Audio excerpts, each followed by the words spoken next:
All right, let's dive right into this explainer. What actually happens when you lock 50 of the absolute biggest streamers on the internet inside a single giant cube? Today we're breaking down this massive social experiment where top creators are basically trapped together. They've got nothing to do but strategize, panic, and, well, try to outlast each other. The one golden rule to not get eliminated? Just don't leave the cube. And the stakes? They are ridiculously high. We're talking a cool $1 million. Just throwing that kind of cash into an enclosed space, it instantly strips these creators of their usual control. It completely warps the vibe in the room almost immediately. So what actually goes down? Well, it doesn't take long for alliances to form and, honestly, some pretty ruthless strategies to emerge once it sinks in that they're really trapped in there together. Some groups, like this newly formed Spanish alliance, decided to bank on the power of friendship. But others, they openly admitted they'd do literally anything to win. We're talking offering to get on the floor and start twerking if it meant staying in the game. Paranoia sets in so fast, guys. It really just shows how quickly normal social rules totally break down when it's all about survival. Which brings us right to our very first challenge. Game 1, the Paintball Purge. After hours of just agonizing boredom, the floor suddenly opens up to reveal a photo of every single streamer in the room. The rules here were brutally simple. Step up, take one single paintball shot, and hit the photo of the person you consider your biggest threat. The 5 people whose faces end up with the most paint splatters, instantly eliminated from the $1 million. Brutal, right? Now, this setup perfectly triggers that classic herd mentality. Early on, a couple of creators completely missed their targets and actually hit other people's photos by accident. But here's where it gets crazy. Once a photo had even a little paint on it, other streamers just started targeting those exact same people. Why? Just to play it safe. It was a way to decrease the chances of getting eliminated themselves. So it wasn't even about malice or holding a grudge, it literally just became this pure game of self-preservation. So after all this terrible aim, the accidental crossfire, and people desperately trying to defend themselves, the tension finally snapped. The lights flash red, and those 5 most targeted streamers get sent packing. And as they're walking out, XQC just delivers this massive, completely chaotic outburst. He's literally screaming, "You're going home," at the eliminated players. You could feel it right there. The reality of the game had officially set in. The cube was absolutely not a safe space anymore. Okay, moving right along to Game 2, the Lambo Timer. So, a literal brand new Lamborghini gets wheeled right into the middle of the cube for this optional endurance challenge. The catch? You have to keep your hand on the car, completely blindfolded, with zero access to a clock, and take your hand off at exactly the 10-minute mark. Whoever is closest wins the car for one of their viewers. But here's the kicker. If you step up to play and you lose, you are eliminated from the whole show. Naturally, what do the other 46 streamers do? They instantly start screaming out fake times, yelling stuff like 7:37, just to actively sabotage the 4 brave volunteers.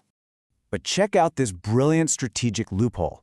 While players like Sketch were visibly stressing out and completely losing their internal count because of all the screaming, Rebu and Andrea used something called comms.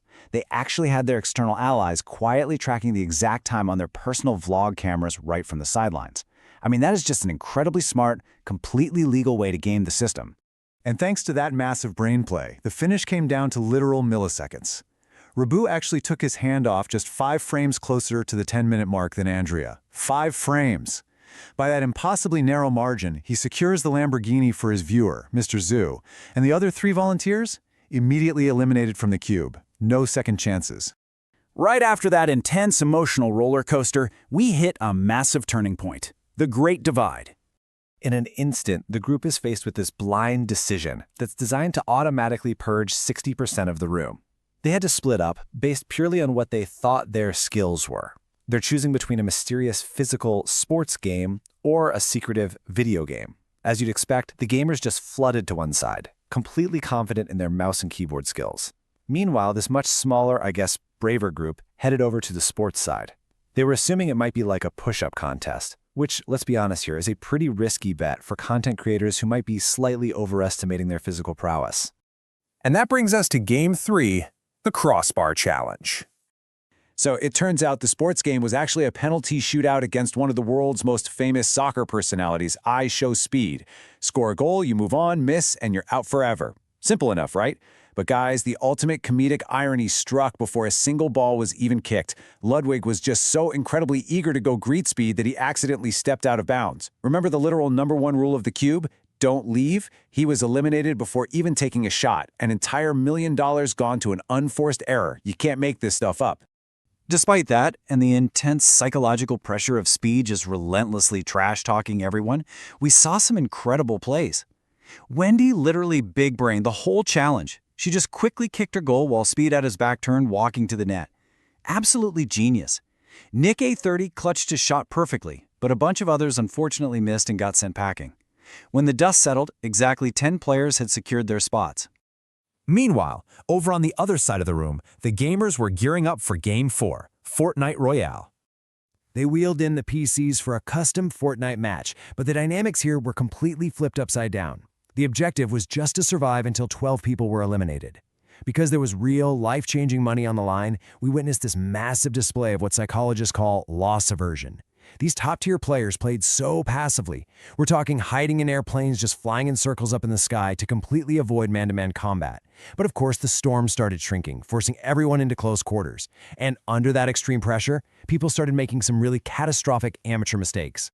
And in probably the most hilarious and shocking twist of the entire explainer, legendary Fortnite pro Tfue was actually one of the 12 taken out. He was just utterly devastated. He even said that losing at the exact game that made him famous was going to literally haunt him forever. Ouch. With that bloodbath over, the surviving gamers joined the athletes, leaving us with our top 20. With the group whittled down to 20, we jump right into Game 5, Memory Shapes. All right, so they split up into teams of 4. The setup, they had exactly 10 seconds to memorize these random glowing shapes on the floor. Stars, squares, circles, diamonds. Then, boom, total darkness. A wheel spins and assigns them a hidden target shape, and they literally have to blindly navigate through the pitch black to where they think that shape is, and somehow manage to fit their entire team inside of it. It is super fascinating to watch how fast visual memory just completely fails under pressure. Take Rabu's team, for instance. They only managed to get a single person inside their assigned square, so they scored just 1 point. The ultimate irony here? Rabu totally crushed the incredibly difficult mental math of the Lamborghini timer, but completely folded on this spatial task. It really proves how cognitive load hits different parts of the brain differently. Because of that slip-up, he and his entire team were instantly eliminated. And man, in that pitch dark, the blame was flying everywhere. That sensory deprivation just triggered pure panic. You had teammates desperately screaming and arguing over where their toes were placed in the dark. The psychological stress of knowing you might be the reason your friends lose out on $1 million, it just led to absolute, total chaos. This whole crazy experiment basically culminates in this wildly tense tiebreaker round. And in the middle of all that stress, one incredible team somehow manages to flawlessly align all 4 of their members onto their assigned invisible star shape in the dark. 4 perfect points. It was honestly a staggering display of teamwork and spatial awareness, right when the pressure was at its absolute peak. Which brings us to our final takeaway, the big question we really need to ponder here. When you're navigating shaky alliances, total panic, active sabotage, and pitch-black memory games for $1 million, does strategy, raw skill, or just pure blind luck ultimately keep you in the game? I mean, we watch pros fail at their own games, and we saw complete underdogs big-brain their way to safety. It really just goes to show you never truly know how you'll react until those cube doors lock behind you. Thanks so much for hanging out with me to unpack this wild explainer and keep questioning everything. All right, let's dive right into this explainer. Imagine 30 massive A-list celebrities stepping into a single painted red circle. They are totally, completely unaware of the psychological warfare that's about to hit them. They're battling it out for a massive $1 million charity prize. And you know, what unfolds is honestly a masterclass in deception, desperation, and just completely unhinged strategies. So, the most crucial thing to keep in mind from the jump is the stakes. $1 million. And the kicker? It's not going into their own pockets, it is entirely for a single charity of the winner's choosing. It's a huge number, right? And it sets the stage perfectly because you get to watch this spectacular transition where friendly Hollywood pleasantries just evaporate, and these folks turn into ruthless, cutthroat competitors. I mean, when 7 figures are on the line, those friendships fade real fast. Okay, here's our roadmap for today. First up, the $1 million Celebrity Battle Royale. Then, Brains versus Brawn. After that, Culinary Chaos and Sabotage. Then we hit Betrayal in the Cubes. And we wrap it all up with the final bluff. Section 1. The $1 million Celebrity Battle Royale. The call begins.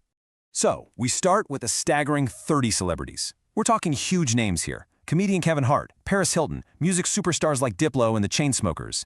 And they are quite literally trapped inside a red circle painted on the floor. At this point, they know almost nothing.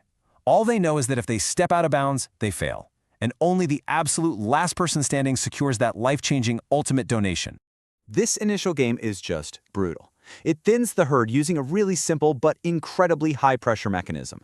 Basically, step up to the line, throw a dodgeball through a hoop, and boom! You win a brand new $250,000 Lamborghini for one of your biggest fans standing right there watching you.